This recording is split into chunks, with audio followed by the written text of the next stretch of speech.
Hello students, आज हम सभी सर्वनाम और उसके भेद के बारे में पढ़ेंगे। हम सभी इसे ध्यान से पढ़ेंगे और इसे अच्छा से समझेंगे। ओके स्टूडेंट्स, तो स्टार्ट करते हैं। यहाँ पे दिया है सर्वनाम, जिसे इंग्लिश में हम लोग प्रोनाउन बोलते हैं। ओके, देखते हैं सर्वनाम क्या होता है। संज्ञा के स्थान पर प्रयोग किए जाने वाले शब्दों को सर्वनाम कहते हैं। जैसे वह, मैं, तुम, हम, उसने, यह, वे, क्या, कौन इत्यादि। ये क्या है? सर्वनाम शब्द है। ये जो जैसे में दिया है शब्द, ये सभी संज्ञा के स्थान पर प्रयोग किए जाते हैं, जिसे हम लोग सर्वनाम शब्द कहते हैं। नीचे देखते हैं क्या दिया है। यहाँ पे वाक्य दिया है जिसे हम लोग पढ़ेंगे। दिया है आर्यन एक विद्यार्थी है। आर्यन रोज स्कूल जाता है। आर्यन के पास एक कलम है। इसमें जहाँ भी आर्यन का प्रयोग हुआ है, ये क्या है? संज्ञा शब्द है। ओके, तो इसके स्थान पर सर्वनाम शब्द का प्रयोग किया जाता है। जैसे यहाँ पे दिया है आर्यन एक विद्यार्थी है, वह रोज स्कूल जाता है, उसके पास एक कलम है। यहाँ पे वह और उसके जो शब्द है वो क्या है? सर्वनाम शब्द है। तो यही क्या है? संज्ञा के स्थान पर प्रयोग हुआ है।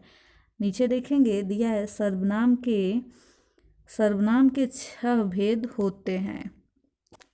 देखते हैं कौन कौन से होते हैं।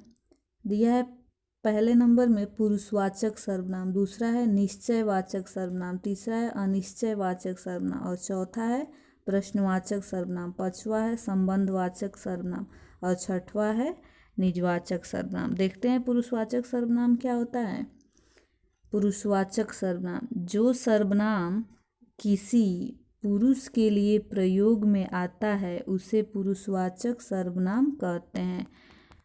जो सर्वनाम किसी पुरुष के लिए प्रयोग में आता है उसे पुरुषवाचक सर्वनाम कहते हैं। जैसे मैं, तुम, वह आदि। ये क्या है? पुरुषवाचक सर्वनाम है। नीचे दिया है पुरुषवाचक सर्वनाम 3 प्रकार के होते हैं। पुरुषवाचक सर्वनाम 3 प्रकार के होते हैं। पहला होता है उत्तम पुरुष, दूसरा मध्यम पुरुष, तीसरा अन्य पुरुष। देखते हैं उत्तम पुरुष क्या होता है। दिया है यहाँ पे उत्तम पुरुष।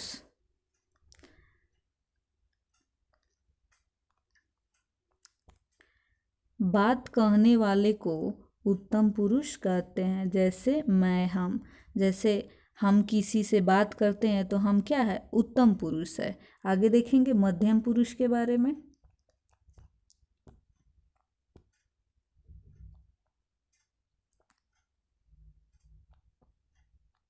दिया है यहाँ पे दूसरे नंबर में मध्यम पुरुष।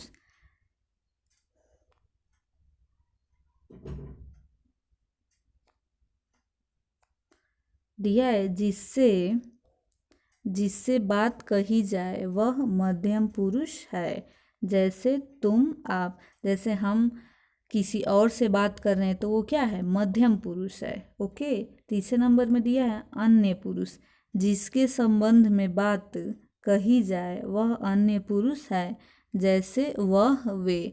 जैसे 2 लोग होते हैं, वो किसी और के बारे में बात करते हैं तो वो अगला क्या है? अन्य क्या है? अन्य पुरुष होता है। ओके, आगे देखेंगे हम। दूसरे नंबर में दिया है निश्चयवाचक सर्वनाम, जो सर्वनाम शब्द किसी निकट अथवा दूर की वस्तु या व्यक्ति का निश्चित बोध कराते हैं वे निश्चयवाचक सर्वनाम कहलाते हैं। जो सर्वनाम शब्द किसी निकट अथवा दूर की वस्तु या व्यक्ति का निश्चित बोध कराते हैं वे निश्चयवाचक सर्वनाम कहलाते हैं। जैसे दिया है वह कल आएगा। यहाँ पे वह सर्वनाम शब्द है जो वाक्य में बता रहा है कि निश्चय है, समय निश्चय है, तो ये क्या है? निश्चयवाचक सर्वनाम है। आगे दिया है इसने गाड़ी का शीशा तोड़ा है। इसमें भी ये इसने जो दिया है ये सर्वनाम शब्द है जो निश्चयवाचक सर्वनाम है। इसमें निश्चय का बोध करा रहा है। ओके, आगे देखेंगे। तीसरे नंबर में दिया है अनिश्चयवाचक सर्वनाम, जिन सर्वनाम शब्दों से किसी वस्तु या व्यक्ति का निश्चित बोध न हो वे अनिश्चयवाचक सर्वनाम कहलाते हैं। जिन सर्वनाम शब्दों से किसी वस्तु या व्यक्ति का निश्चित बोध न हो वे अनिश्चयवाचक सर्वनाम कहलाते हैं। जैसे यहाँ पे दिया है, आपके लिए किसी का फ़ोन आया है। इस वाक्य को पढ़ने पे पता चल रहा है कि इसमें निश्चित नहीं है कि किसके लिए कौन फ़ोन किया है, ठीक है। तो वही दिया है, आपके लिए किसी का फ़ोन आया है, इसमें पता नहीं चल रहा है कि किसका फ़ोन आया है। आगे दिया है, दरवाजे पर कोई घंटी बजा रहा है। इस वाक्य को भी पढ़ने पे नहीं पता चल रहा है कि दरवाजे पे कौन घंटी बजा रहा है। तो यहाँ पे जो दिया है कोई, ये क्या है, सर्वनाम शब्द है। ओके, आगे देखेंगे चौथे नंबर में दिया है प्रश्नवाचक सर्वनाम। जिन सर्वनाम शब्दों से किसी वस्तु या व्यक्ति के विषय में प्रश्न पूछा जाए वे प्रश्नवाचक सर्वनाम कहलाते हैं। जिन सर्वनाम शब्दों से किसी वस्तु या व्यक्ति के विषय में प्रश्न पूछा जाए वे प्रश्नवाचक सर्वनाम कहलाते हैं।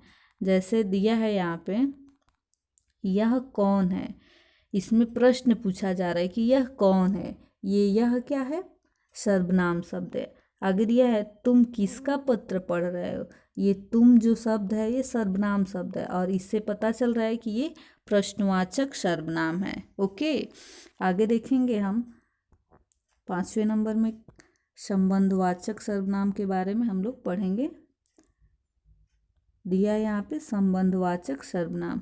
दिया है, जो सर्वनाम शब्द वाक्य में आए दूसरे सर्वनाम शब्द से संबंध बताते हैं वे संबंधवाचक सर्वनाम कहलाते हैं। जैसे जो परिश्रम करेगा वही सफल होगा। इस वाक्य को पढ़ने पे पता चल रहा है कि दो सर्वनाम शब्द क्या है, एक दूसरे से संबंध बना रहे हैं। जैसे यहाँ पे ये दिया है जो और यहाँ पे दिया है वही, तो ये दोनों क्या है, सर्वनाम शब्द है और ये सर्वनाम शब्द एक दूसरे से संबंध बना रहे हैं, तो ये क्या है, संबंधवाचक सर्वनाम है। आगे दिया है, जिसने जुर्म किया है उसे दंड मिलेगा। यहाँ भी जो उसे है और जिसने, ये सर्वनाम शब्द है और इससे संबंध बनाने का बोध हो रहा है, तो इससे पता चल रहा है कि ये क्या है, संबंधवाचक सर्वनाम है। जिसने जुर्म किया है उसे दंड मिलेगा। आगे दिया है 6 नंबर में निजवाचक सर्वनाम। वे वाक्य जो शब्द में कर्ता के साथ अपनापन बताने के लिए प्रयोग किए जाते हैं निजवाचक सर्वनाम कहलाते हैं।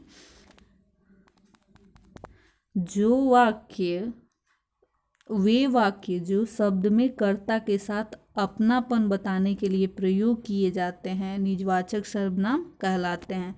जैसे यहाँ पे दिया है, आप सामान यहीं छोड़ दो मैं स्वयं उठा लूँगा। यहाँ पे आप जो है और मैं, इससे क्या पता चल रहा है, अपनापन पता चल रहा है, अपनापन बताने के लिए प्रयोग किया जा रहा है। तो ये इस वाक्य को पढ़ने पे पता चल रहा है कि ये निजवाचक सर्वनाम है। आगे दिया है,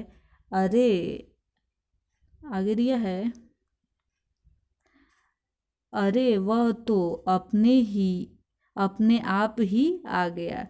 इससे भी पता चल रहा है कि यह निजवाचक सर्वनाम है। ओके स्टूडेंट्स, तो आज के लिए इतना ही। नेक्स्ट डे हम सभी मिलेंगे नेक्स्ट टॉपिक के साथ। Okay, thank you.